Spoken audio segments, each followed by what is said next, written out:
Fadil, umur 2 bulan, waktu itu mami belum selesai nafas. Fadil udah ngerti apa itu pemasaran. Waktu itu bukan SMA, tapi kuliah. Ih, nggak gitu, Mi. Coba deh jelasin tuh ke penonton apa itu pemasaran. Pemasaran itu interaksi antara penjual sama pembeli yang bisa menciptakan nilai. Nah, nilainya itu bisa kita bisa dinilai sama konsumen. Nah, selain selain pemasaran itu ada pasar. Nah, pasar itu bukan tempat jual kita bukan kita jual beli makanan barang, enggak itu bukan pasar.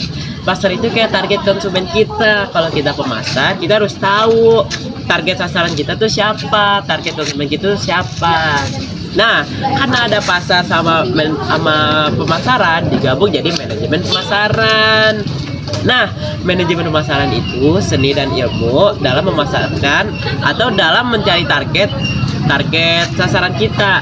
Nah, tujuannya itu untuk menemukan, menciptakan sebuah nilai produk.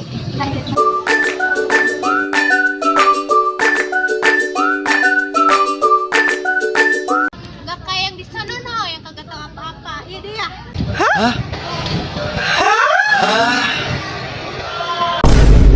Kita, tahu, tebajeleduk.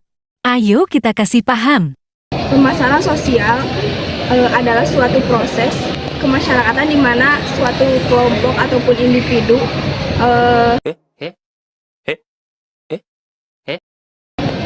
memperoleh apa yang mereka butuhkan dan inginkan. Nah, apa yang akan kita pasarkan yaitu seperti barang, jasa, event, atau person itu seperti artis, experience juga, dan ideas. Kalian tahu nggak sih apa itu marketer? Marketer adalah di mana orang yang memasarkan atau mempromosikan produk yang mereka jual.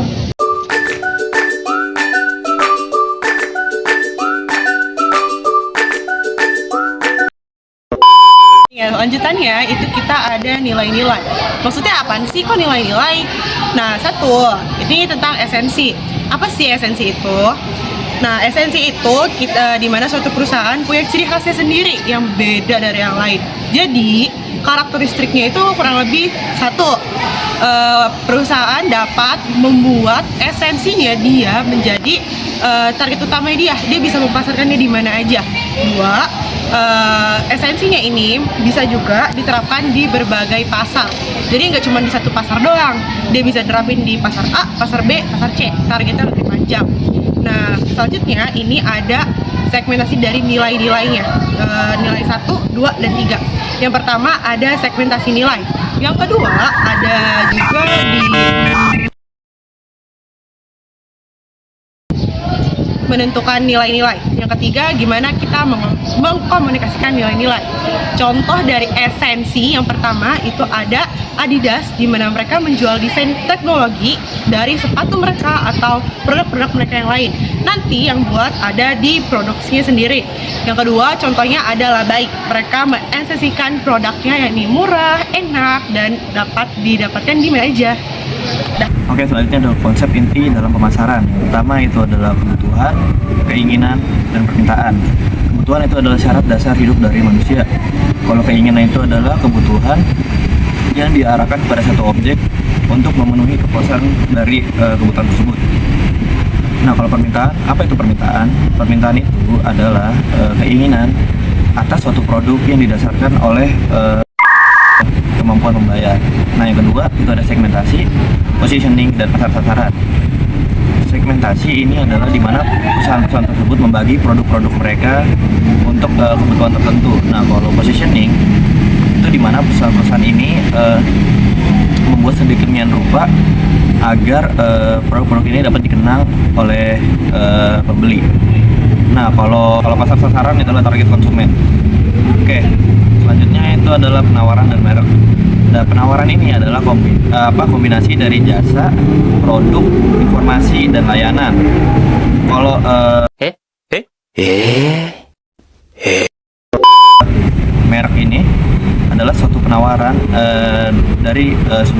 ekonomi.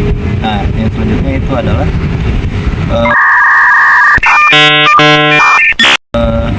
nilai dan kepuasan. Kalau nilai ini adalah suatu manfaat baik dia berwujud maupun tidak terwujud dan dengan biaya yang dipersepsikan oleh pembeli. Nah, kalau kepuasan ini di mana pembeli ini merasa lega atau puas dengan kinerja dari perusahaan tersebut yang memproduksi barang-barang yang dibeli oleh pembeli.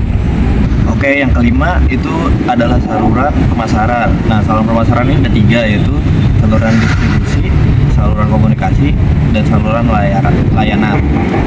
Nah, yang keenam ini adalah rantai pasokan. Nah, contoh dari rantai pasokan ini seperti ini.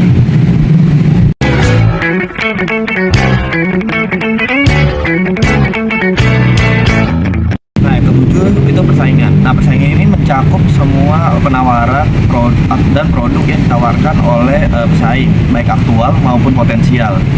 Nah, hal ini dapat dipertimbangkan oleh pembeli.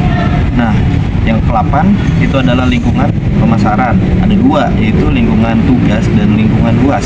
Lingkungan tugas itu di mana para pelaku itu ikut dalam produksi tersebut seperti pemasok, terus ada distributor, ada dealer, dan pelanggan. Nah, kalau lingkungan luas ini ada 3, yaitu lingkungan demografis ekonomi, terus ada teknologi, terus ada politik dan hukum, serta sosial budaya. Ada 4 maksudnya. Nah, jadi di lingkungan-lingkungan ini harus memperhatikan tren dan perkembangan lingkungan. Jadi teman-teman, marketing tidak hanya sales, karena marketing memiliki tugas dan peran yang lebih luas lagi. Bahkan dimulai dari produk yang belum ada, mulai dari membuat, menawarkan, mempromosikan, menjual, mengemas, menetapkan harga, lalu menyalurkan. Marketing adalah kegiatan untuk menyusun strategi dalam mempromosikan produk. Pemasaran merupakan produk yang baik. Produk yang baik datang karena adanya proses. Sebuah produk tidak dapat dipasarkan untuk semua orang. Maka dari itu, kita harus menentukan pasar sasaran. Produk yang baik adalah produk yang berkarakter. Semakin kuat karakternya, semakin baik produknya. Jadi, jangan lagi nganggap marketing cuma sales ya. Jangan.